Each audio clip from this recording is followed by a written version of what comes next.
medical episodes. There's quite a few of them, and I like a lot of the Doctor characters. So to be able to have somebody on who actually has some background in, the nitty gritty of these topics that these episodes try to expand on and discuss is pretty cool. I'm really glad that we've made this work, and we're here to really dive deep into some episodes.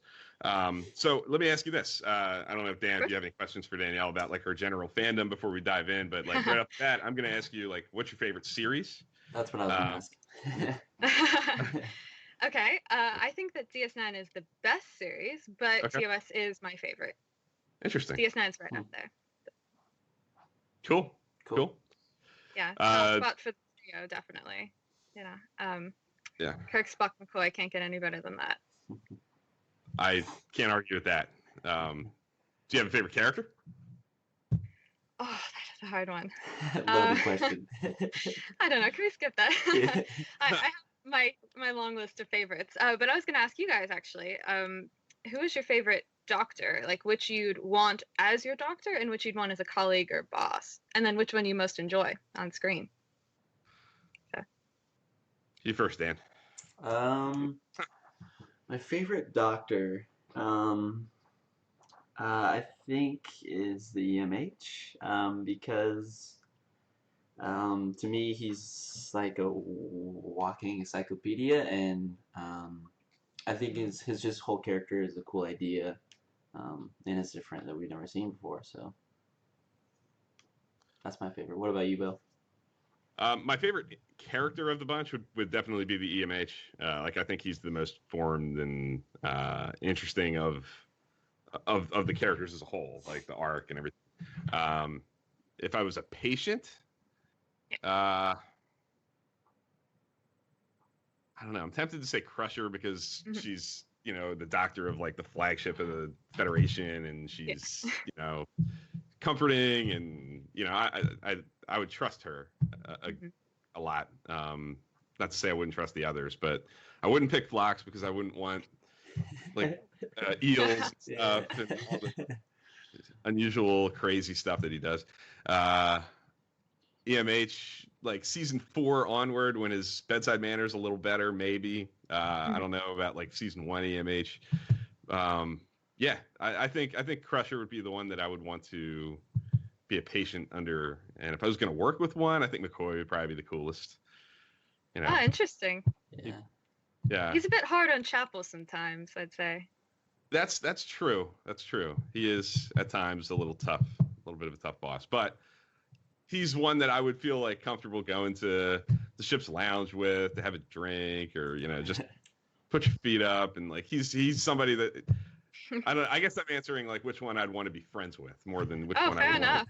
And I'll put those two together and say McCoy. But yeah, what about you, Dan? Like, which one would you want to be treated by if you were a Starfleet officer in some probably sort of McCoy, because he's kind of old school, and it would be fun to just see the banter between him and Spock. So I don't know, that'd be fun. Yeah. So McCoy, I think, might be frightening to have as your Doctor sometimes, especially, when he operates on Vulcans and he says, "Oh, I've never done anything like this before. I don't even know where the organs are." Right? Yeah, true. Yeah. He does. And still so much confidence. Yes. But true. McCoy is great. He always battles through it though. Like he figures it out as he goes, and he does. Very rarely fails. So I do wonder, given that he had a Vulcan or a half Vulcan crewmate, why he never really studied up on this sort of thing. Mm-hmm. But that's okay. We'll give him a pass. Yes. Okay, so I guess we should just dive in. Sure. We have kind of the structure we came up with for this is we're going to be talking about 3 episodes, like I kind of alluded to at the beginning, and each one is kind of, well, we're looking at one that takes medical ethics in a direction that is correct, I guess is the right way to put it, or is ethical. And then we have one that is a little bit more problematic, and we have one that's a little more in the middle. So I think we're going to start with the episode that you think is on the right ethical track, I guess is the right way to phrase that, which is Deep Space Nine, Season 3, episode I don't know the number, but life support. It's episode 13. Episode 13. Well, lucky 13. Yeah. Yep. So I guess to start, like, what, for those who may not know, I guess real quick we'll do a quick summary. That this is the episode where Vedek Bareil is critically injured, and it's kind of revealed as the episode gets rolling that he and Kai Wynn are engaged in these high-level political discussions with Cardassians, trying to come up with a new treaty that is going to be groundbreaking and going to change the course of Bajoran-Cardassian relations for the coming years. But he's critically injured in a shuttle accident, and all kinds of medical, ethical dilemmas ensue as a result because of the high stakes of the situation. So I guess just to kick this off, like, what about it makes it fit this criteria?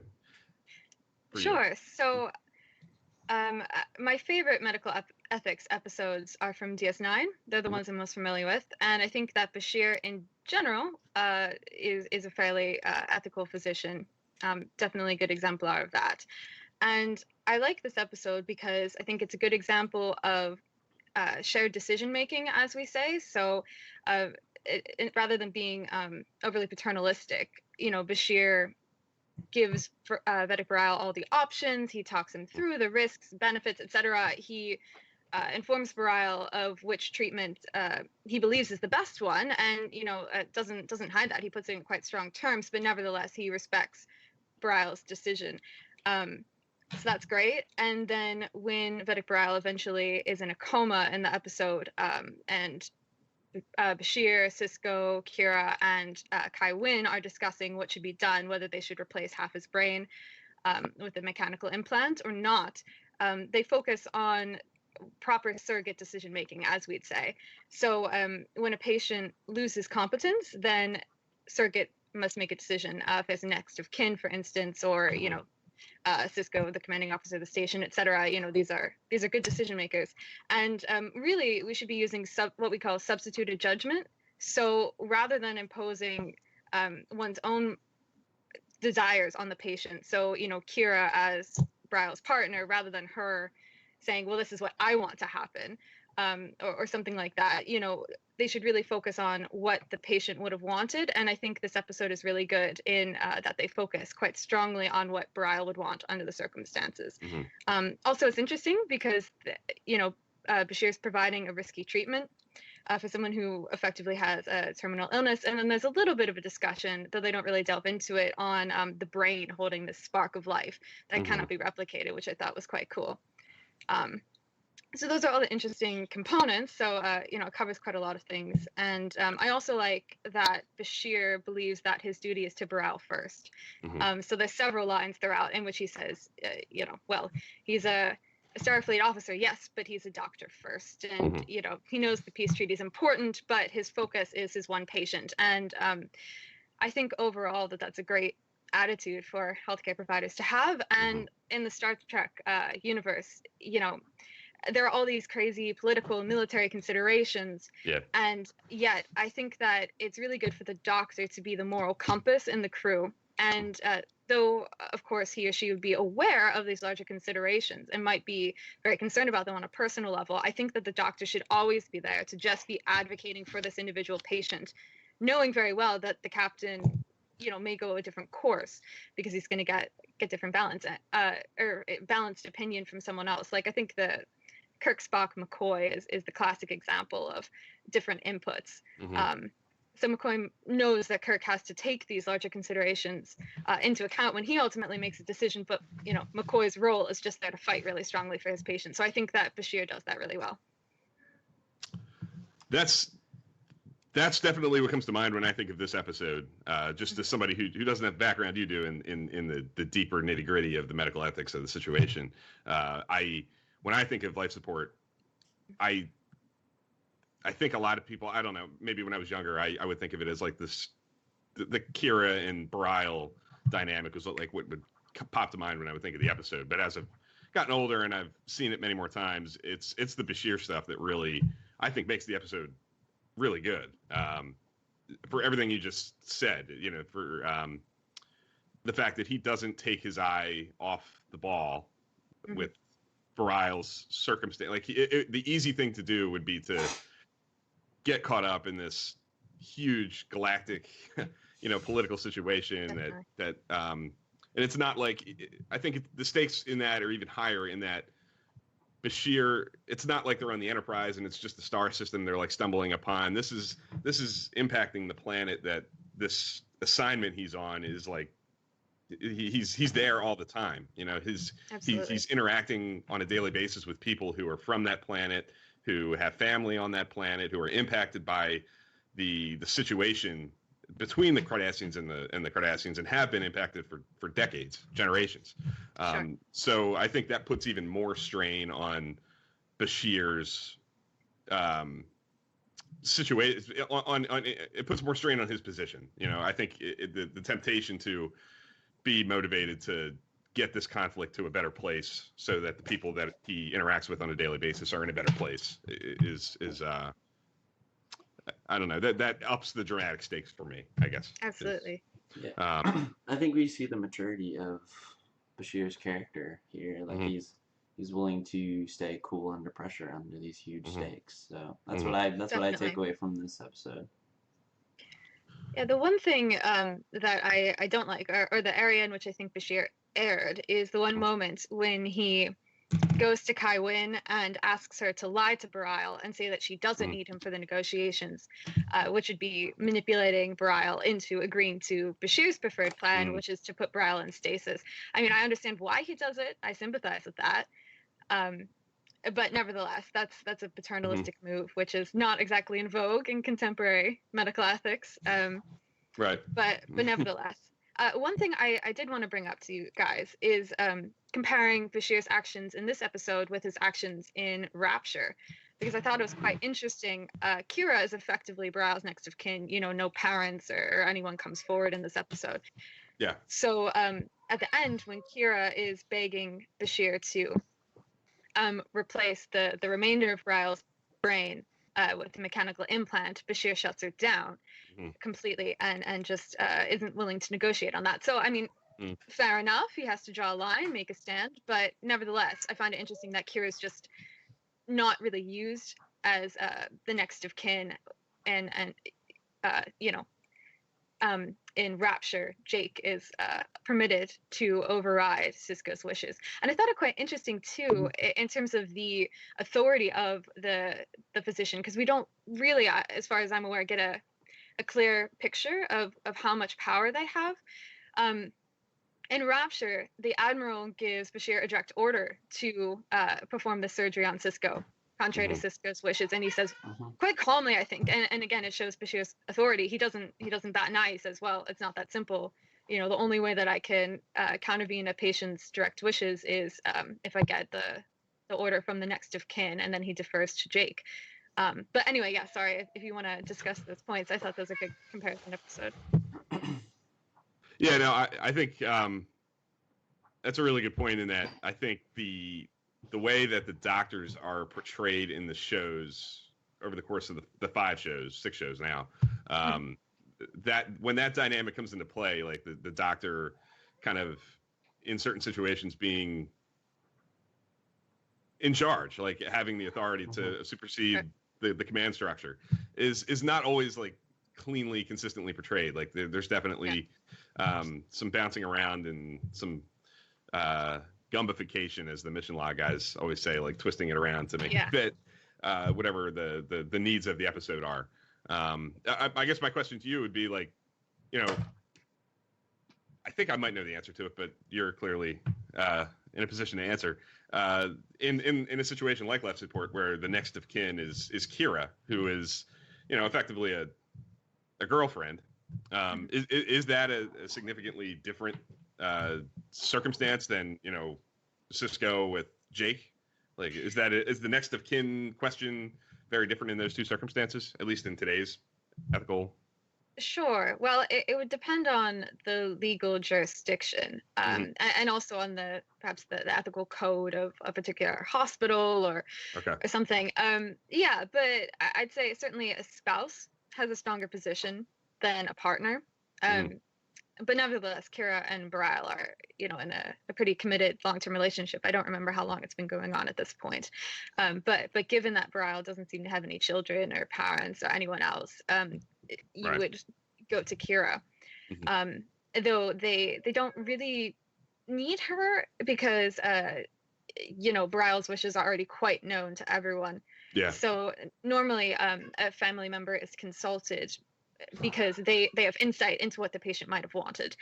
So in this case, that's not really needed. I do find it interesting that Bashir allowed Jake to contravene his father's wishes at all, because clearly that's what Jake wanted, not what Sisko would have wanted. Indeed. I mean, one could make an argument that the circumstances had changed. So, right, when we get an emergency patient who's incompetent, incapacitated, unable to declare for him or herself what he or she wants, then we can use a doctrine of implied consent to treat them. So we say, oh, well, we found this unconscious guy at a car accident. We can assume that the average reasonable person would want us to treat them in whatever way we deem necessary, right?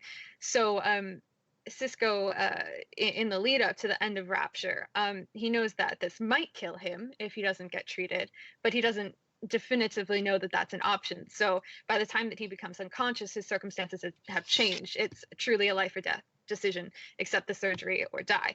So you could argue that, well, if Sisko were conscious right now and really understood the consequences of this, then he might agree to it for the sake of, living with Jake and Cassidy and continuing his life. But nevertheless, I think that's a bit of a tougher sell.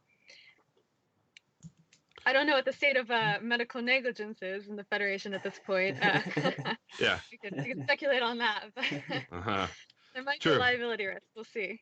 Yeah, and that's certainly like kind of an open question with the whole thing, is like how much has the whole,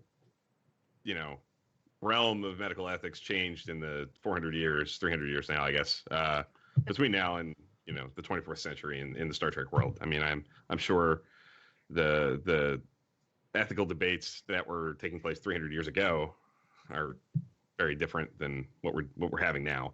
I guess one of my questions, you had kind of said that your favorite medical ethics episodes tend to come from Deep Space Nine. We're going to talk about an episode in a minute that you think kind of runs astray from an ethical standpoint, but are there any episodes of Deep Space Nine, not to put you on the spot, like, are there any episodes of Deep Space Nine where you think the ethics of the situation do kind of go more astray? You're kind of talking about Rapture being kind of questionable too, but like, overall I like that one. The real black spot on Bashir is Sons of Moog. Not a standard or classic medical ethics episode, but the ending, deciding to surgically alter Kurn and wipe his memory without even discussing it with him beforehand. It's a bit sketchy. Yeah, the end is always quite jarring in that episode. It sure is. Yeah, but other than that, I think Bashir is generally a pretty ethical physician, and I quite like the attitude he takes in Hippocratic Oath and so forth. He's always focused on his patients, and I really like that, to be sure. I think Bashir and Crusher are up there for me in terms of the most ethical physicians. Yeah, cool. And quite a few. I mean, there's a pretty big bench of a deep bench of episodes of Deep Space Nine that do focus on Bashir and kind of delve into these kinds of territories, I guess, or at least there are episodes that aren't just about the character who is the Doctor. They're about the Doctor in medical situations. The Quickening, Chrysalis. He's often challenged by medical problems, which is kind of nice, which isn't necessarily always the case. So that's a good point with Chrysalis and Melora dating patients. That's a bit. But I mean, when you have a limited dating pool because you're stuck on a ship or a space station, it's a bit inevitable. Indeed, yeah. Any closing things for this episode before we move on? Anything you want to throw out there, Dan, Danielle, anybody? On my end, no. I think it's pretty pretty straightforward. Pretty pleased with that one. Not as much to really delve into and complain about, I suppose. Right. Yeah. I'll just reiterate that I think it's a really good episode, and I actually think it kind of gets not a bad rep, but it's not often cited as like a Deep Space Nine great. And I don't know that I would have it in like my top 25 Deep Space Nine episodes, but it's well comfortably in like the upper half to top 40, 35 episodes. I would say it's a really I would encourage people who have not given it a chance recently to give it another look. If people are watching this and are interested in this episode or don't remember it well, it's well worth revisiting. I think it's a good one. It's also quite important for the characters of Kaiwin and Kira, I'd say. Yeah, absolutely. You see Kira softening, and it really gives you a hint of just how dark Kaiwin can be. So yeah, she's horrible. Yeah, just awful. Awful. Okay, so we're going to move into the episode that you think presents some significant ethical problems. Yes. And it's going to be an interesting discussion because it is my favorite episode of Enterprise. I know. Yes, so excited. Yeah, and I can't, like I've said, I am not anywhere near I'm not in your position. I don't have the medical ethical background, so I'm not necessarily like thinking about it 100% from that perspective. So I'm really interested to really hear your Sure. analysis. But it is Similitude, season 3, episode 10, I want to say. Yes. Okay. Like I said, it's my favorite Enterprise episode pretty comfortably. So to quick summary, it's in the 3rd season, so they're in the Delphic Expanse looking for the Xindi.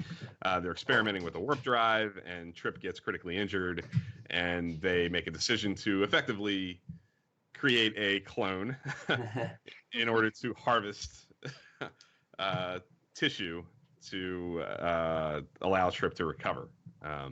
With that epic cold open. Yes. Yeah. Yep.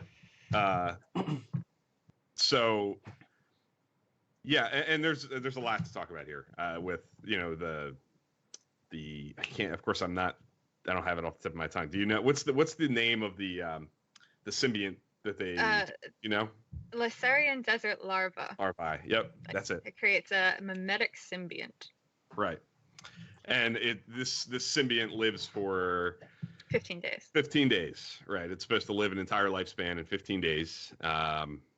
And yeah, but I guess they do it with the understanding that this procedure to extract the tissue will not kill the clone, basically. Yes. But I guess Phlox discovers later on that that's not going to be the case. So therein lies a big part of the dilemma, I guess. But I suppose, is the bigger dilemma that, or is the bigger dilemma the creation of the symbiont itself?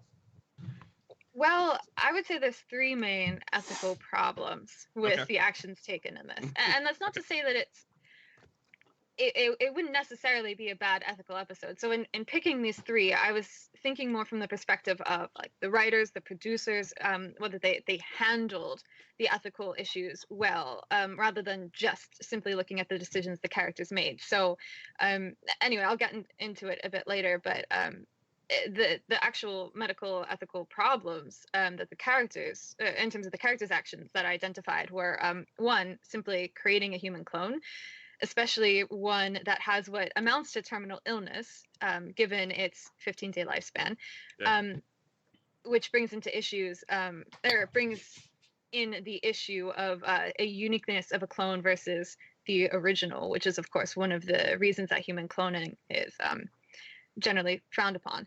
Secondly, there's the issue of creating a human being with the sole or primary purpose of harvesting part of its tissue, regardless of what that human might want, which is somewhat similar to the current concept of a savior sibling. So if parents have a child who has some need for a transplant, bone marrow or an organ, they can use IVF to create and select a sibling who's genetically compatible so that they can then extract the tissue from that child, which of course is a conflict of interest, right? Because they care about saving their original child. So they're not looking as objectively as other parents would be when faced with deciding whether to use their child to give a transplant or not. So that's similar, because Phlox is supposedly Sim's dad. Pretty awful dad. I must say, one of the parts of this episode that I think the part that makes me most sick is when Sim is about to lie down on the biobed to be killed by Phlox, and he says he was a pretty great dad. Like, I mean, did Trip have a horrible father? Because that's Sim's only point of comparison. And if you think Phlox is great, you know, the standard must be low. But anyway, the third point or problem would be killing one patient to extract tissue to transplant to another, which currently is not permitted. You know, you can't choose to die and give your heart, or for instance, as a transplant to a loved one. You know, that's not permitted. Sure. 3 big strikes. Which one is the worst? I'd say, in my mind, I'm most upset by the third. Especially because Archer admits, I mean, I was going to ask you guys, do you think he'd actually go through with this? But he admits that he'd take Sim down to the sick bay at gunpoint and force him to undergo the surgery that will kill him, which, you know, is not exactly what you normally see out of a Starfleet hero of ours. Hard to imagine Picard doing something like that, or really any of the other captains. Maybe Janeway in a Tuvix type moment, but nevertheless, you know, that's pretty chilling. Yeah. Do we think he would have really done it? I kind of do. Yeah. I just, the way that Scott Bakula plays that scene doesn't read like bluffing to me at all. Like, and maybe he's just a really good poker player, and but I when I see the character giving that speech, I see a character who believes what he's saying and is speaking from a place of I will do it, which is uncomfortable. There's no doubt, and I think part of the reason that I don't know, I get it. It is problematic and it is reprehensible on every level to force this character to do this. I don't know. The question that I often, I mean, is this episode completely dependent on existing in the third season? Like, if this is a first or second season episode where the stakes are not what they are in the third season, does Archer do that? Like, I mean, if they're in the same situation and they're not under threat of the city, I don't think it can happen. I don't think he can justify it at all. I think Trip's gone. He's dead. Which I don't know. I don't know if that it doesn't make it better. I don't know at all, because we just talked about Bashir. You know, the strength of Bashir in life support is his ability to separate the stakes from his patient. I guess is yeah. So I don't know. I mean, the episode, I can talk at length about why the episode works dramatically. Yeah, point where it does. It really does. I think that scene is really well played. I think like the Bakula and Counter-Trenier are excellent in it. And I think because of the stakes being as high as they are, and the other thing that I often think about with this whole dynamic is I don't know that Archer would do this for anybody else. I think Archer's friendship with Trip is a big part of, like, when he says, I need Trip. Yes. Oh, that is it. Like, that's a gut punch. It is. I think he needs his best friend more than he necessarily even needs his engineer. Like, I think the pain of losing the person Trip is what's driving this more than losing the engineer Trip. If you really get down into his head, I think that's what's driving it. I think if that's I'd agree. Poor Malcolm or Travis Mayweather, his ace pilot or his armory expert or Hoshi, like I don't know that he pushes as hard as he does, and because Porthos, definitely. well, Porthos, he would clearly, Okay. as evidenced by Night in Sick Bay, he will stop at nothing to save Porthos. Yeah, so I don't know. Because one of my reasons for really liking Enterprise is the Archer Trip chemistry, the relationship that they have. I think that's a strong point for the show. I think dramatically this episode does a good job of, selling that friendship, and but yes, it's certainly at the expense of, moral high ground that Star Trek often takes. Yeah. Well, so do you think that if there were, no possibility of cloning Trip, but there were another Enterprise crew member who had sufficiently compatible brain tissue, right, to transplant brain, unlikely, but any other organ, do you think that Archer would take the same attitude of being willing to, force that crew member at gunpoint to donate his tissue? I imagine not.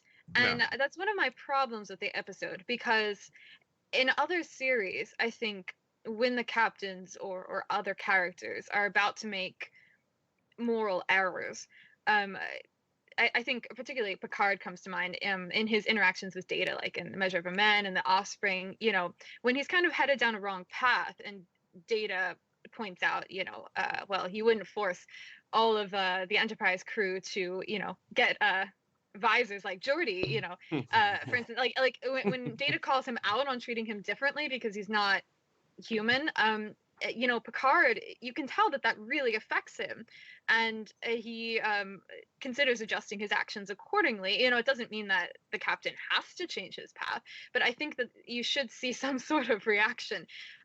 But when Sim points out to Archer in that confrontation at Trip's quarters, that he's being treated differently, and Archer just it completely washes over him. And I think that this episode could work really well if it played into a longer term arc of Archer becoming really corrupt in his quest to destroy the Xindi weapon or something. Mm-hmm. But because there isn't really any follow up to it, the only time that Sim's ever mentioned again is in Harbinger, when Trip says he's jealous of Sim, who died for him, which is a bit, but yeah, I think it could be really powerful if that were the case. Like, I think you see Janeway, for instance, becoming in certain periods in Voyager, you can tell that the strain is really taking its toll. But for Archer, I think it would have been nice if the writers and so forth had been kind of more cognizant of what's going on and maybe played that up a bit more. Yeah, go ahead, Dan. I think there's a little bit of that in season 3 because you get this totally different Archer, I think. You do, yeah. And I think he gets progressively, I don't think he gets progressively bad, like darker, but you get the feeling that he's willing to do anything to save Earth. And I think that's, like Jordan's making the point, that any other circumstances it wouldn't have happened. But and I think that this is kind of like you see what he's willing to do for his friend. I think of Star Trek 3. So there has been evidence like that in past Star Trek, but not on like this medical ethics scale. So I think, yeah. The other thing I would like, I don't think it's really well drawn as like a concrete arc, but there are a couple of instances in season 3, in addition to this one, where Archer does kind of cross a line. The big one obviously would be in Damage, when he, steals critical technology from an alien ship and kind of strands them in the middle of nowhere. That is certainly like a pretty questionable decision. But it's similar to this, where I guess it's the high stakes are really pressuring. He's not making a bad decision for bad decision's sake. Not just saying, no. There are stakes that are pressuring him into a corner, and he's making a call that's questionable. And then in Anomaly, he takes that prisoner and puts him in an airlock, and who knows if he would actually follow through to the point and kill him. But that's another one that is kind of another illustration of Archer's willingness to skirt the moral line while he's in the circumstance. I think like, for example, in Home in season 4, when he's getting debriefed and he has to answer for certain things, they spend a lot of time talking about, well, the Vulcans are concerned with an impulse letting the Vulcan ship blow up and Right. not saying. I think the more interesting way to go with that would have been for him to have answered to things like this, things like he did in Similitude, things like he did in Damage, things like he did in Anomaly. Like, those are the things that I think would have been interesting to see him have to really justify and get, dragged over the coals for. So I think I would have appreciated, some follow up and some consequence for these decisions that he makes in the season. I'd say I'm much more forgiving of Archer's actions in this than I am of Phlox. I mean, this is well in keeping with Phlox's tradition of unethical medical practice, but I think, beyond the cloning and beyond being willing to essentially execute Sim to harvest this tissue, the fact that Phlox has effectively a second patient, Sim, who has a terminal illness in his accelerating aging, and he doesn't tell Sim about the Valandrian circle and the possibility of this enzyme that could extend his lifespan. It's quite shady, and especially because, there's no reason that they couldn't have, before they found out that, killing, or rather extracting the tissue would kill Sim. Before that point, there's no reason that Phlox couldn't have made the enzyme and let Sim try it after they excised the tissue. They could have tried to save both, but Phlox just didn't even think of that, and he didn't tell Archer. Whereas at the beginning of the episode, when he's presenting the cloning option, he says, oh, well, I have to, put all options on the table, Captain, but he doesn't do it later. And I think that's fair. Phlox. Yeah, typical Phlox. Phlox certainly has, like we've discussed off air at times. Phlox has plenty of examples of skirting the line. I think the thing that immediately comes to mind for me is the Silent Enemy storyline where they're trying to figure out what Malcolm's favorite food is, and he very casually just he mentions doctor-patient confidentiality and very quickly, like, oh, whatever. He kind of brushes it aside and divulges information. But also when he infects the Klingons with was it a virus? He makes fun of Trip after he's been effectively raped and impregnated. He very, very slowly walks to the patient who's been burned. He threatens to kind of blow Trip off next time he burns himself. I mean, it's just, and of course, Dear Doctor. This is a very, very long list. For 4 seasons, I mean, he just racks up the bad marks. But nevertheless, I think it's an interesting episode, and it's one of those fun sci-fi concepts, Oh, but also one more thing. Sorry, I have on my list. There's no discussion of what Trip would want, and we don't know what Trip would want because there's no follow-up.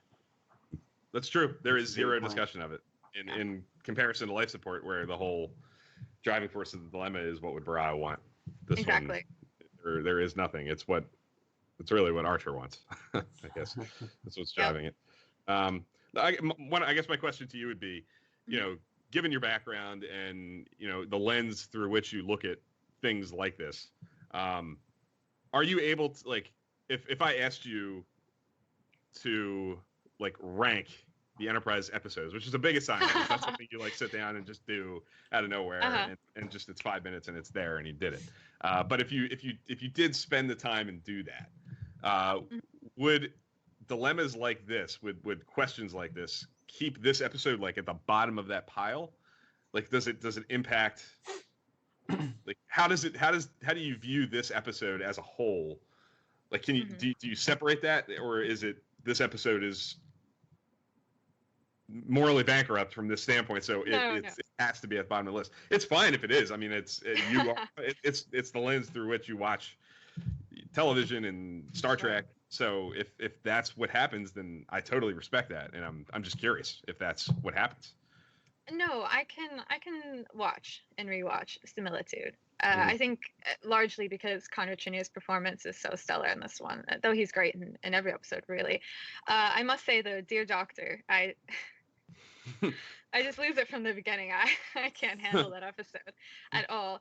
And interestingly, well, to link those two episodes for a moment, and Dear Doctor, Phlox is so certain of the evolutionary path that these two species will take over the next, 200 years?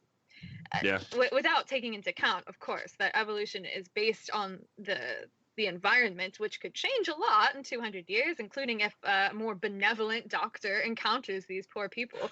But then look at Phlox's predictive power, right? I mean, here's a case where he's done experiments or looked at data on these clones and tells Archer straight up, "Oh, definitely, we can excise this tissue, and it won't even hurt Sim."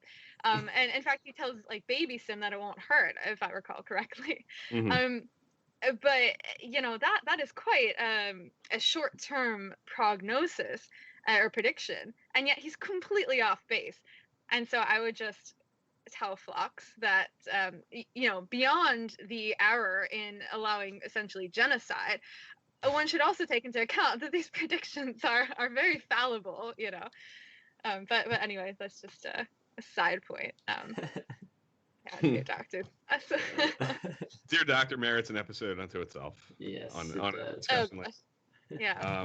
because it's that's probably, if it's not the most polarizing episode, it's got to be way up there. Like if you go to a discussion board like Trek BBS or like if you go to anything that's discussing Dear Doctor, where many people are involved in the discussion, you see everything ranging from it's the best Enterprise episode to this is the most evil like episode of Star Trek that's ever been, and I'm our in that camp. blocks Sure. are just unforgivable. Yeah. And people get very fired up. There's very animated discussions surrounding Dear Doctor. Yeah. So, any last thoughts on Similitude? Anything left hanging? No? Okay. And our last episode for today to kind of really dive into is a Voyager episode, season 5, episode 8, Nothing Human, which is kind of falling in the middle of this, the two extremes, I guess, of this spectrum. It's another kind of similar to Life Support. Just right off the bat, I'll say like this is an episode that I don't necessarily think gets its fair shake. It's not often cited as like a top of the line Voyager episode, and I don't know if it's, like I said, same thing with Life Support. I don't know if it's like top 25 or anything like that, but it's certainly in the upper half for me. It's a really strong episode that I would encourage everybody to give a second look if they think they know how they feel about it. So yeah, to sum this one up, it is, like I said, it's in season 5. They come across a ship that is sending out a distress call. They beam the life form that's on the ship over. It's a non-humanoid. I don't even know how to describe it. I think what did they say? It's a cytoplasmic pseudoparasite or something, and sort of a pink gray lobster-like thing. Yes. Right. And it lunges at B'Elanna and attaches itself to her and is sapping her life dry. And the Doctor doesn't have the wherewithal, he doesn't have the knowledge to tackle this problem himself. So they create a hologram of a Cardassian doctor who specialized in these sorts of matters, and all kinds of dilemmas ensue because of where this medical research that this Cardassian doctor has came from, questionable experiments and such, and all kinds of debates occur as a so there's a Bajoran crewman on the ship who lost family as a result of this doctor's work during the occupation. So there are people on the ship who are immediately impacted by what this doctor's done, which kind of again raises the stakes and adds a more emotional component to it. But what stands out to you, Danielle, about this episode? Well, the two ethical dilemmas in this one, I'd say, are using data obtained by an unethical scientist and then also overriding a patient's explicit wishes. So what this episode handles well, in my opinion, is that it isn't preachy. like a lot of Trek, looking at you, TNG, it leaves it open, I'd say, to the audience to choose what they think is best. And it gives a fair shake, really, to both sides of the dilemma. There's various people who advocate for each position and use a variety of arguments, which I think is quite nice. And also, it raises three interesting dilemmas that I think are good talking points for kind of the episode and also the series overall. So, does the military structure of Starfleet give Janeway a legitimate right to override B'Elanna's wishes? Does Voyager's B'Elanna personally, I'd say, like, just as a general crew member, then do Voyager's unique circumstances and B'Elanna's role as chief engineer give Janeway the right to override her wishes? And then also, is it sometimes justifiable to utilize knowledge that was potentially gained via unethical means?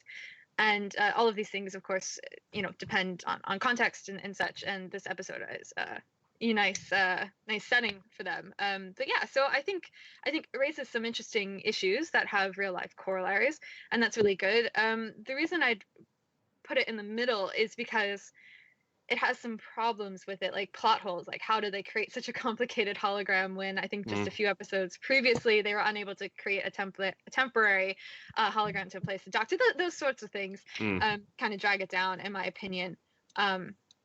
Also, it doesn't discuss really what the victims would have wanted. The most we hear is Tabor saying, I think, that it would disrespect his family. It doesn't acknowledge that a lot of human or Starfleet medical knowledge is based on tremendously unethical research. There is one exchange between Macet and the Doctor, in which Macet says something like, well, half of your own medical database is based on unethical experiments on non-human animals. And so they focus on that, but that totally overlooks all of the horrible experiments that have happened on humans throughout our history, even in quite recent history. So, the big parallel that people play up in this episode is the Nazi parallel, which of course plays into the larger Cardassian Bajoran dynamic. But other things like the Tuskegee syphilis experiment, etc. There's loads of examples, and we use some medical knowledge that was ill-gained, like vaccination, for instance. Jenner in inoculating small people against smallpox by using cowpox.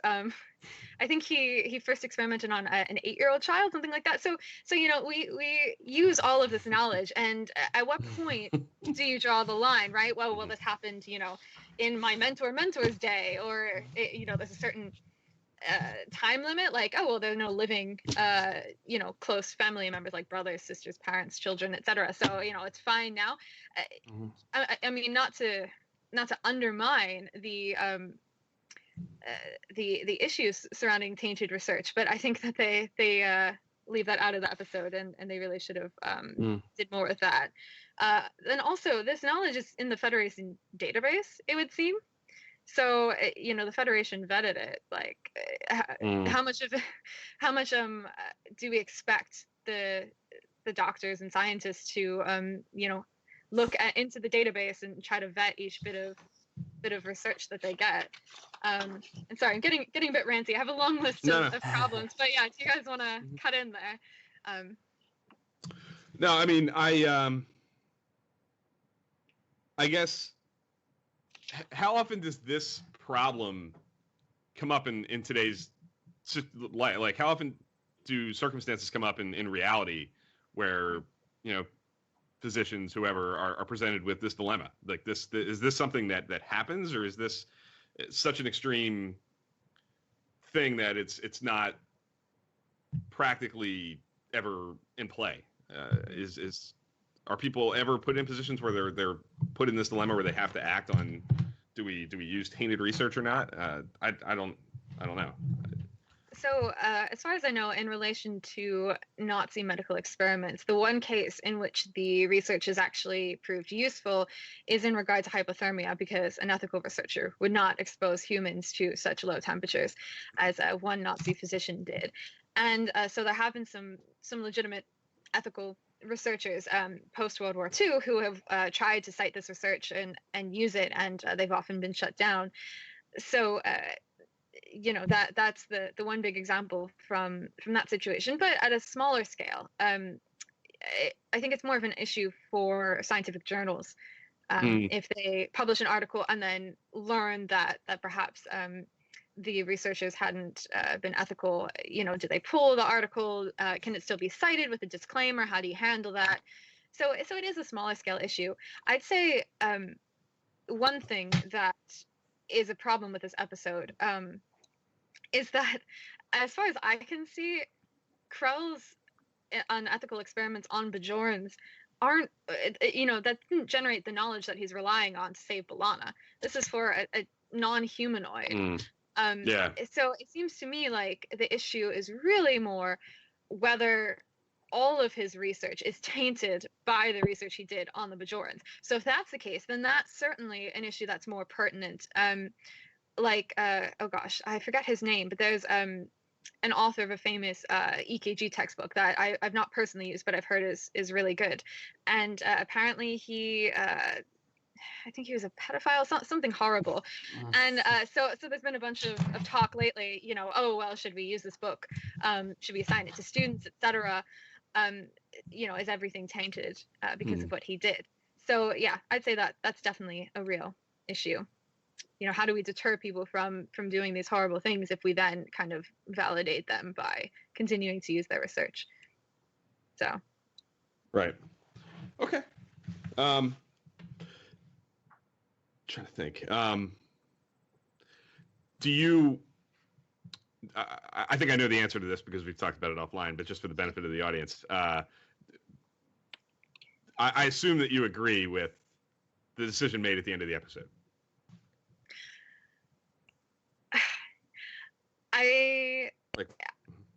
The thing that gives me pause is how adamantly B'Elanna was against the use of any knowledge that came from Krell. That's the thing I have the bigger hang up on. Under the circumstances, especially because, as I said, it doesn't seem to me that Krell's knowledge that's relevant in the situation came in any way from his unethical experiments on Bajorans. I would be, under the circumstances, okay with using that knowledge. I think that there'd be no need to, cause further deaths, really, by kind of getting on a high horse. And so that's okay. It's more contravening B'Elanna's wishes, and also potentially causing tension on the ship, right? We don't know what happened to Tabor, what he thought about the fact that B'Elanna survived, and they're gonna have to work together in engineering. Voyager, notoriously doesn't often play up the fact that they have these Maquis crewmen, but they could have destabilized the whole crew, really. So I would be quite worried about that. Yeah, that's one thing that I think, like you kind of alluded to, Voyager often kind of, I don't want to say drops the ball, but doesn't necessarily capitalize on the whole Federation Maquis dynamic. And I think they try to do it like small ball here with taking one crewman. But I think because of the nature of what the Maquis are and who they're fighting and the political position many of them are coming from, I think that this could have been played up much more as like a bigger, wider divide between, the two sides of the crew, which this episode doesn't. This episode never really goes there beyond just, like I said, tackling it through the scope of one crewman, Tabor. But my opinion on it has always been that it was the right decision because, the work that they're doing on this creature, I don't know. I never drew like a direct line from, the research done on the Bajorans to what they're doing in this specific instance under the supervision of the doctor, I never saw it as like that difficult a decision. Clearly, you're not going to let B'Elanna die to, take such a large leap, I guess, from the research done on Bajorans to, what the doctor and Krell Mossad are doing to try to alleviate this situation. So yeah, for me, like the reason this episode works really well is it certainly has its issues. Kind of what you were talking about with, the techie stuff. Like, yeah, they just half a season ago had a major problem with trying to create a secondary hologram to supplement the Doctor. They couldn't do it, and this certainly would work in that capacity. This you get the impression that if something happened to the Doctor, they could use this guy to do a lot of the same things. And I question, why can't this now? Why do you have to create an entirely new hologram modeled after this person to get to that knowledge like that? If it's in the computer, then it's if it's in the Federation database, like you said, clearly somebody vetted it and it's readily available. So that's a really good point that you made. But I like the actor who plays Krell Moset a lot. I think that it's a really good performance. It's an interesting character, and I like whenever Voyager taps into any divide in the crew between Maquis and Starfleet,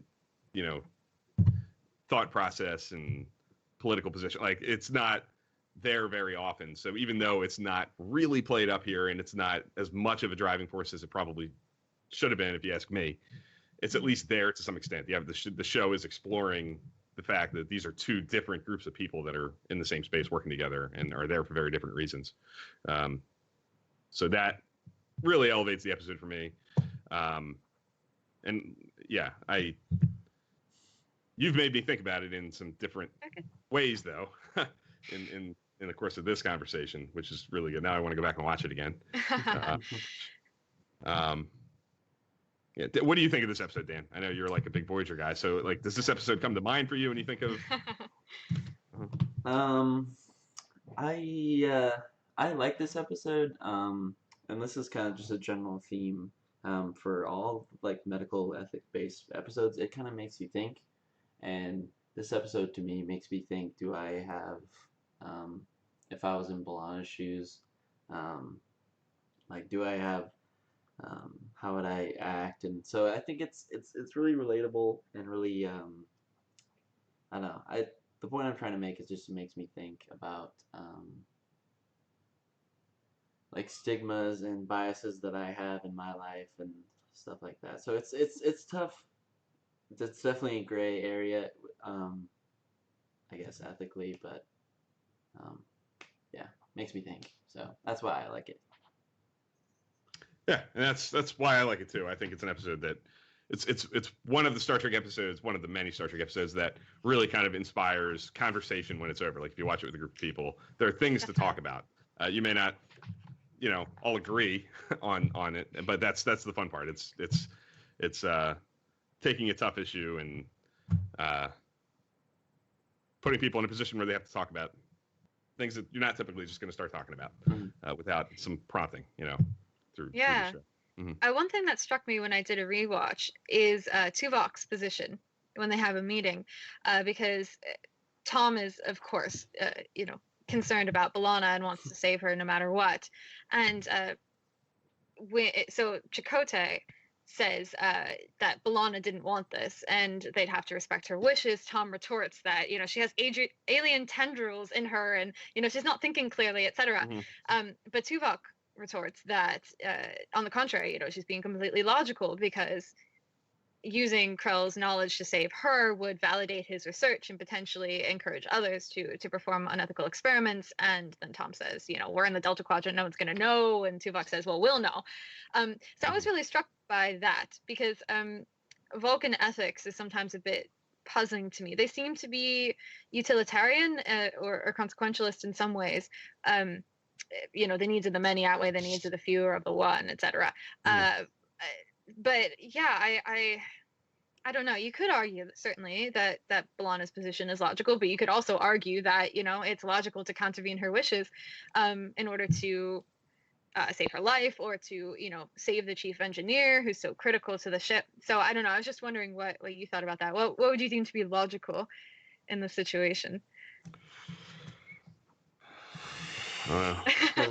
Sometimes I feel like you can bend logic to the other side of the coin. For sure. So it's super tough to make that call. Yeah. Yeah, and I think I don't know. I think that's something that they play up a lot. Actually, I just watched an episode the other night where they were talking about that your logic can be twisted any way you want. I forget which one it was, but yeah, I don't know. It's tough. I guess for me, I have a hard time removing myself from. I'm pretty firmly in Tom's camp, on Paris's camp with this particular situation. I would be if I'm in that briefing room, I'm on the side of do whatever it takes, get use whatever we have at our disposal to, without killing this creature, remove it from her, under however it's possible, do it. Yeah. If we have to use, I don't know, I keep going back to this, but like, because the research is not a direct line to the Bajoran experiments, it's kind of an easy call for me. It's not quite as problematic as it otherwise could have been. I think under a different structure where there is a more direct line, I think it becomes a more interesting, more difficult dilemma.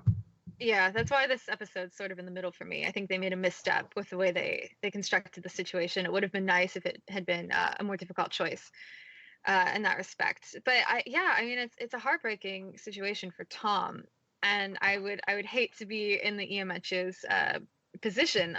I must say, in my own practice, other than patients refusing treatment when they've been quite ill and really should have agreed to go to the hospital, I've not been in this sort of situation with someone refusing life-saving treatment.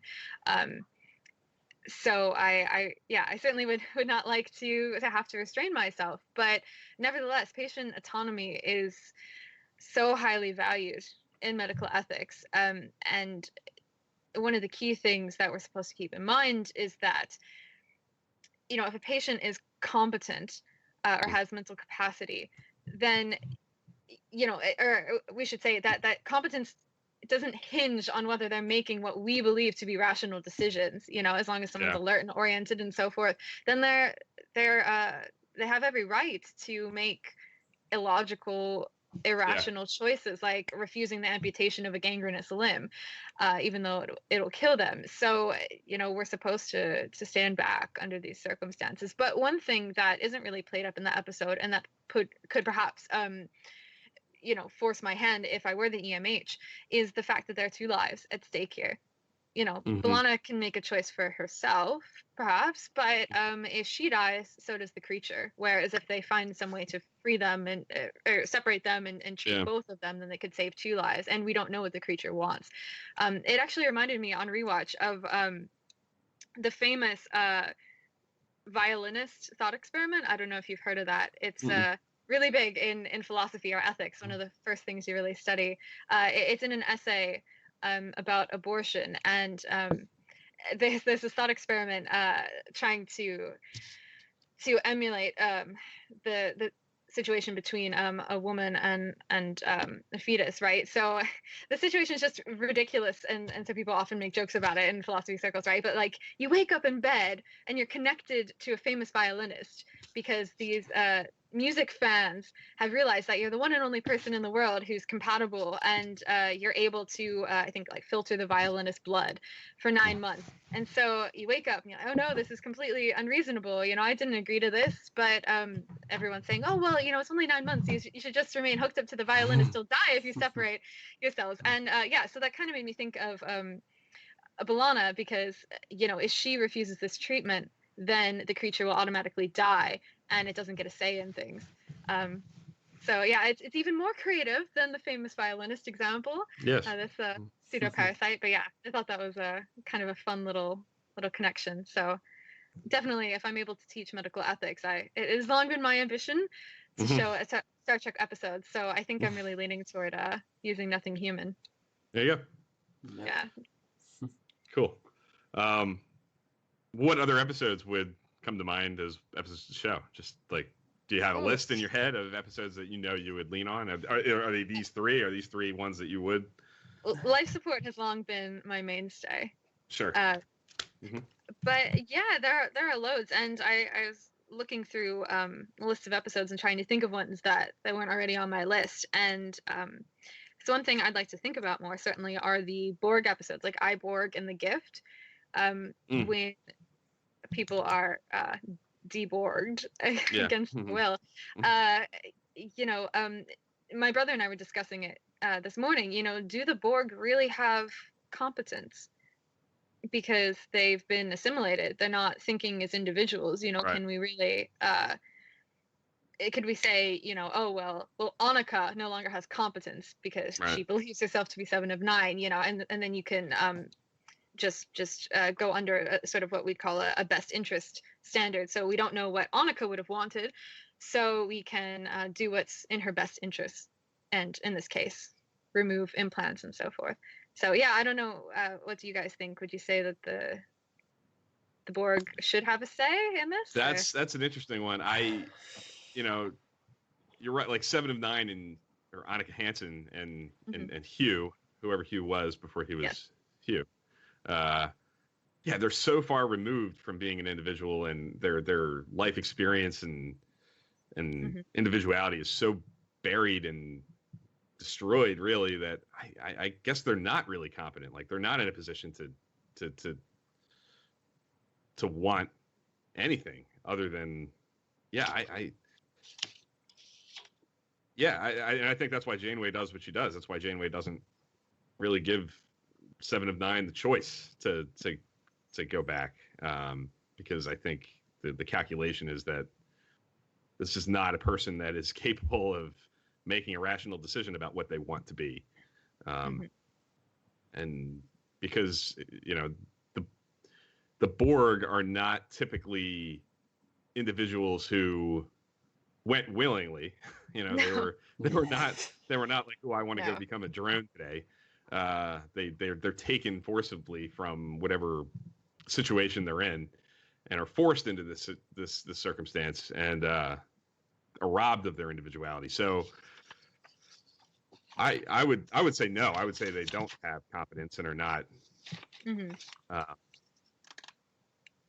individuals at all at that point. You have to like 7 of 9. I don't think 7 of 9 really is Annika Hansen. I think Annika Hansen, you know, died when Annika Hansen was assimilated and wasn't recovered very quickly. You know, as she became a drone. That person, I understand why she keeps the name 7 of 9. It doesn't go back to Annika because it's a completely different. She is not the same person Annika Hansen would have become. There's really not a line there. She is a Borg. Her entire life experience is based upon her experience as a Borg, and her reason for being human is not even really by her choice. It's not like Annika Hansen got assimilated willingly and became a Borg and was a Borg for a while and decided, now I don't want to do that anymore. Like, the whole reason she exists the way she does is this very specific circumstance that's none really. She's never chosen anything about what she wants to be. She didn't choose to become a Borg, and she didn't really choose to become human again. Like, it's all been decided for her. Yeah, poor thing. Yeah. So I would agree with anyone who would say that, you know, these people who are drones for any extended period of time are not, you know, capable. I think Picard, while he's Locutus, maybe because it's such a short span of time, you know, he's certainly. I don't know. Actually, I don't know about that. I don't know what it's like to be assimilated, so I don't know how quickly your individuality is like completely wiped clean. You know, is Jean-Luc Picard completely gone when he's Locutus? I think they kind of allude not really. I think they kind of allude to that he's buried there still and is kind of fighting and battling. But I assume that's a side effect of, you know, short period of time, you know, not long-term Borgification. So that was a big tangent. I don't know. No, it's all interesting. So that reminds me, one thing I wanted to say about Nothing Human is something I hadn't thought of before. So they're very concerned about using Moset's research knowledge, but they use a Vidian cure to save Janeway and Chakotay from their horrible, creepy fate in Resolutions, right? And no one is upset with that. No. at all. And further, I mean, they use Borg technology and such, and the Federation always interacts in every series with other species and Yeah. gains medical knowledge, but they don't try to vet this. And if you think of even species that we see quite a lot of, like the Klingons, do we really think that Klingon medical research is conducted as ethically as human? No, absolutely not. So yeah, I think that because the occupation was perhaps so uniquely horrific, it's easy to point a finger at it. And of course, because there's Tabor there as a victim, they get really upset about it. But nevertheless, I think if they really want to go down the road of rejecting medical knowledge, they should be more careful. Certainly, they should reject the Vidians' medical knowledge, because they've seen up close how bad that is. Yeah. Yeah, really, anything obtained by the Vidians is certainly problematic. Yeah. You're right, and they took it, and it was not an issue in resolutions. And you're right that they use Borg stuff all the time in Voyager. Yeah. They use Seven of Nine's knowledge, which none of which is acquired ethically. No. No, Seven calls them out on that in Nothing Human, because she says, you guys always accuse the Borg of having no respect for life, but look at what Krell did. Yeah. And look at, she doesn't say it, but look what the Voyager crew does when they use this Borg knowledge. So yeah. I think a lot of it is, like you said, having someone on board, Tabor, who is personally affected by it. If Tabor doesn't have that outburst in sickbay, yeah, I don't think the dilemma really takes hold. I don't think it becomes a thing unless Tabor goes off the way that he does. No, and B'Elanna dislikes Maset, but she's agreeing to treatment up until she finds out about the war crimes. Yeah, so exactly. That's right. Really. If only the Doctor had listened to Harry and not made him look Cardassian. Yeah, I don't true. think any of this would have No, happened. none of it. Nope. Or if he deleted some opera and downloaded exobiology, Yes. Yeah. True, exactly, and that's kind of where my stumbles with the episode come in to play. Exactly. It's kind of contrived to get to this point. They have to have all these excuses to have to need a hologram that looks like a Cardassian and has this knowledge, and it's readily available in the ship's database, but it's not in the Doctor.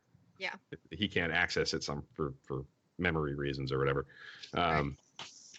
Yeah, so it's by no means perfect, and I'm thinking about it in ways, like I said, that I wasn't before. After talking to you about it, I feel like I need to give it another pass.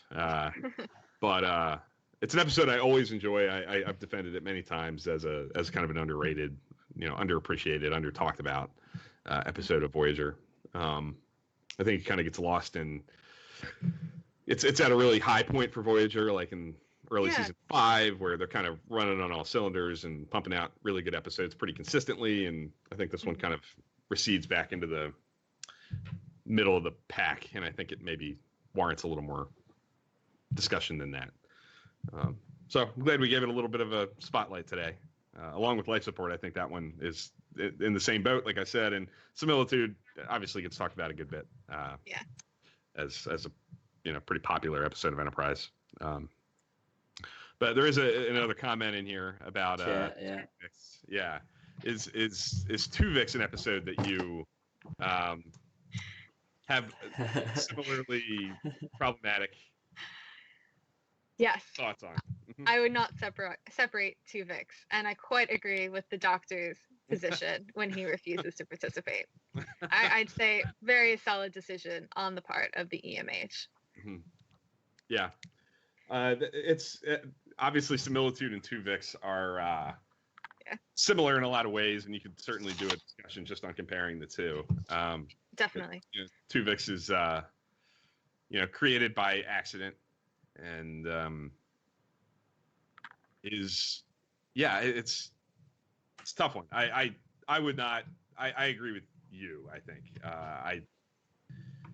he is a fully formed individual who has relationships with people, who has every right to exist the same way the other two people do. And Yeah, that's a tough one. That's another one that you often see like really heated Yeah. debate on, and I think I think it's pretty widely. I don't want to speak for other people, but most of the people that I read agree with what you said, that it was not necessarily the right thing to do. Yeah. Do you like the episode? Do you like Tuvix, or is it? No, I have to say it's like Dear Stomach. Doctor. Yeah. I'm just sick can't. all the way through. Yeah. It's Is it the worst thing a Star Trek captain ever did? Like, is it the most morally bankrupt decision a Star Trek captain ever made? No, that's probably Archer and Dear Doctor. You know, I'm not the biggest fan of Archer. Or Phlox. I think Phlox is lovable. I'd want to be friends with Phlox. Mm-hmm. I would not want to be treated by Phlox. You would want to work alongside Phlox to try to sway him back. Yeah, I don't know. You could never go off duty. You'd be so worried about what species you'd exterminate next.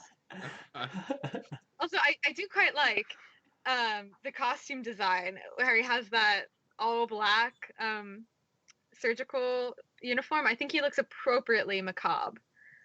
You know, not like white and nice like Culber or blue. Nope. Black. Black. Yep. Definitely.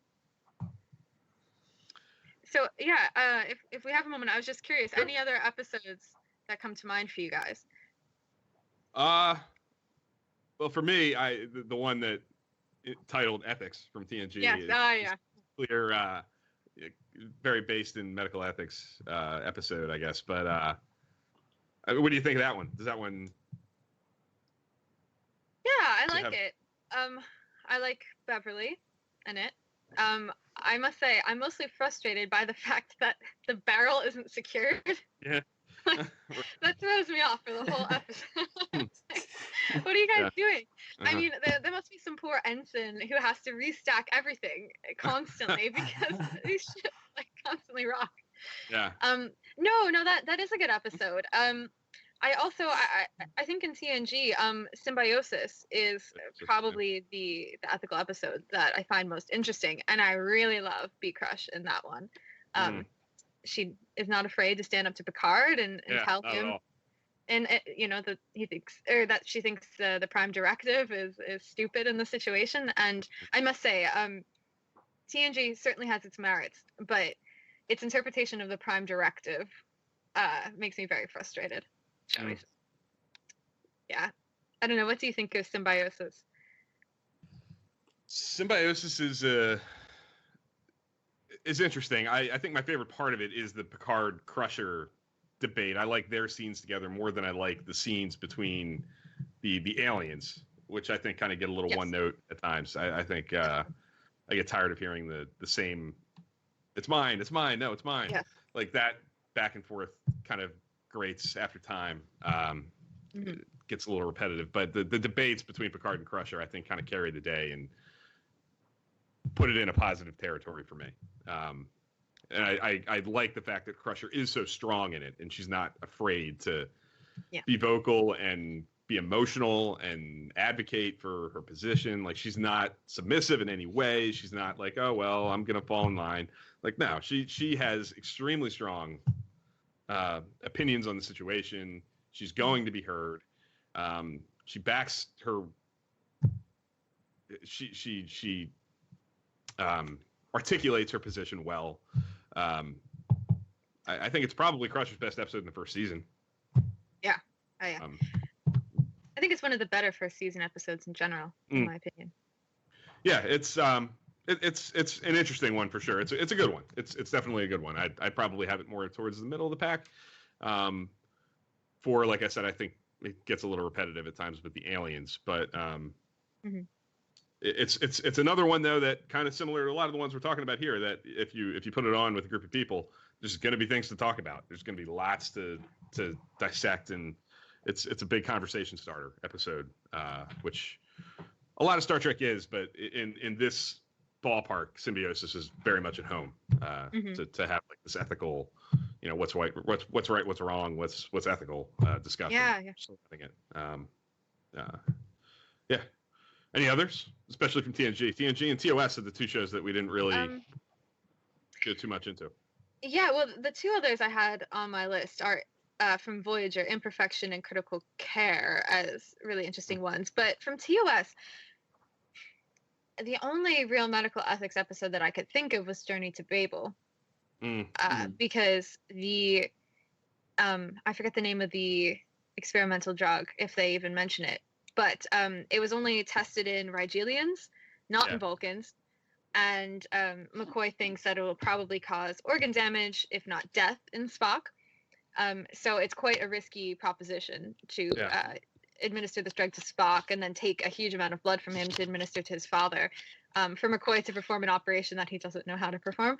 But then also, similar to what Bashir attempts to do on life support, McCoy and Kirk manipulate Spock into consenting. So, not to say that I wouldn't do the same thing in their shoes. I don't know, but that's a bit of a problem. But nevertheless, I think it's an interesting medical episode, and we get to see McCoy as a doctor more than someone who's drinking with Jim or fighting with Spock or pronouncing people dead. I love McCoy, but he doesn't really get to shine as a physician as much as the other Trek doctors, I'd say.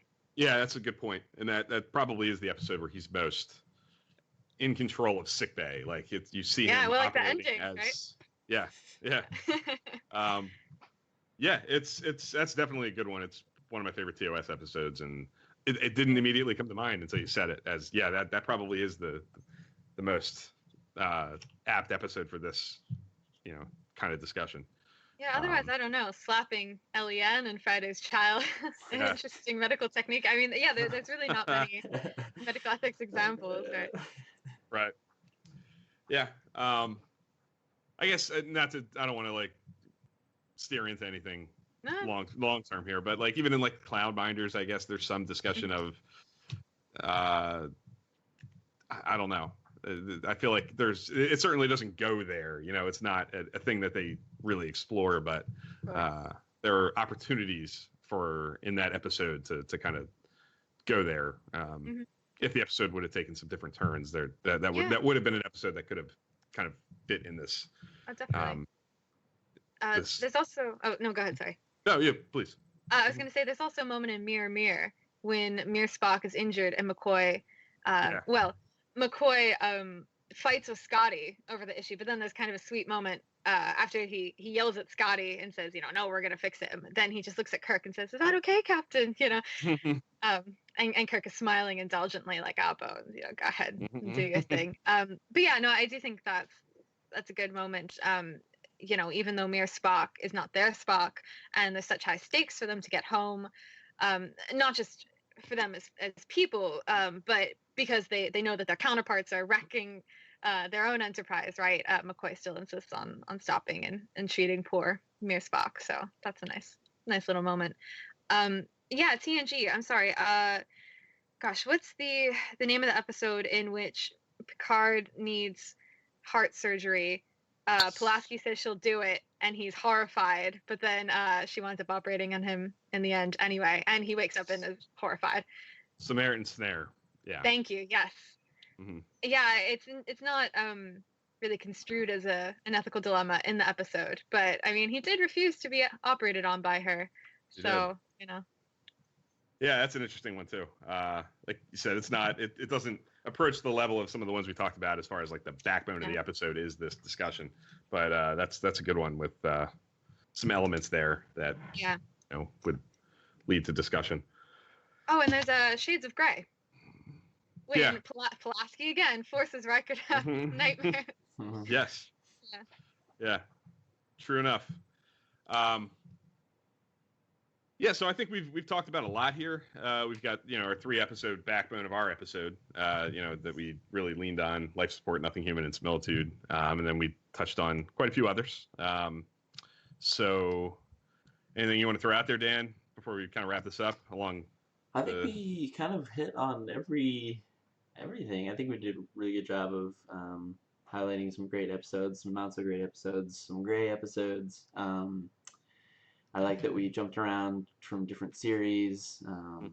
So Yeah. I think we did a pretty good job. I agree. Danielle certainly did a very good job driving this today. Dan and I certainly could not have had this level of a conversation on this topic. So can't thank you enough for coming on and spending time with us and giving us an episode that we couldn't have done without you, and totally different kind of conversation than we've done in the past, than we've had in the past on this show. Before Dan and I wrap it up with our own little thing that we kind of always end with, we always kind of ask each other, are there other Star Trek podcasts or YouTube videos or YouTube channels that you like, that you would like to throw a spotlight on while you're here? I listen to Trek Ranks when I can. That's about it. Otherwise, I'm afraid. Okay. I'm pretty devoted to just rewatch. I'm saying. No, Yeah. no, I should. I mean, I'd appreciate suggestions, really. Oh, there's lots. Yeah.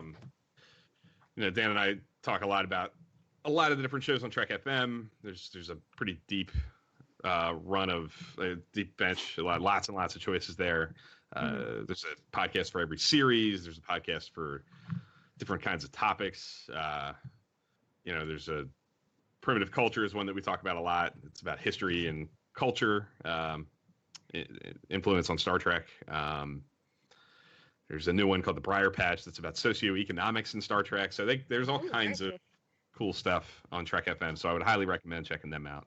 Thanks. But Trek Ranks is obviously our kind of our big one that we talk about a lot. Yeah, definitely.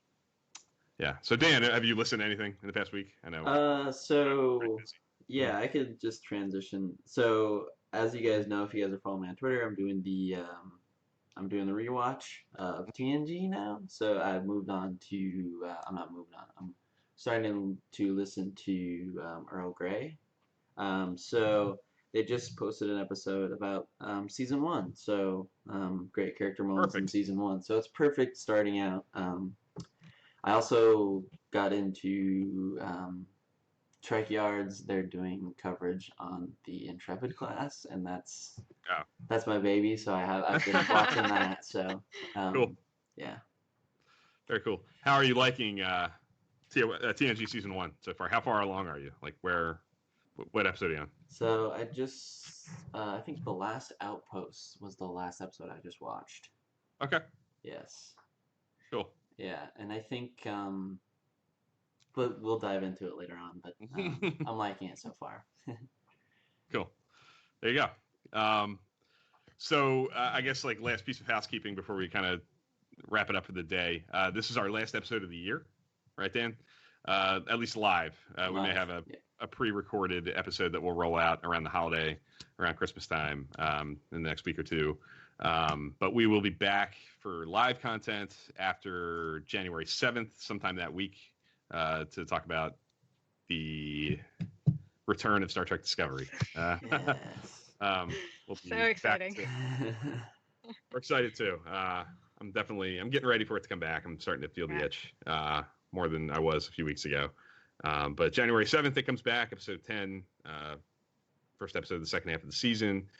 So we'll kind of go back to our format that we were operating with while the first half of the season was on. We'll be on, a night or two after the episode airs, and we'll dive deep into our thoughts on the episode of the week. So, cool. Great. Thank you so much for having me. Hey, thank you for coming. Thanks for coming on. It was awesome. Great job. My pleasure. Stopping by and spending your morning with us. Cool. Yep. All right, guys. You guys know the drill. The discussion doesn't have to stop here. We had a great discussion today. Definitely carry that on to Twitter, Facebook, all that jazz. And we'll see you guys next week. In a few weeks. Yeah, and if not that, then when Discovery comes on. So, all right, guys. Thanks for watching. See you soon.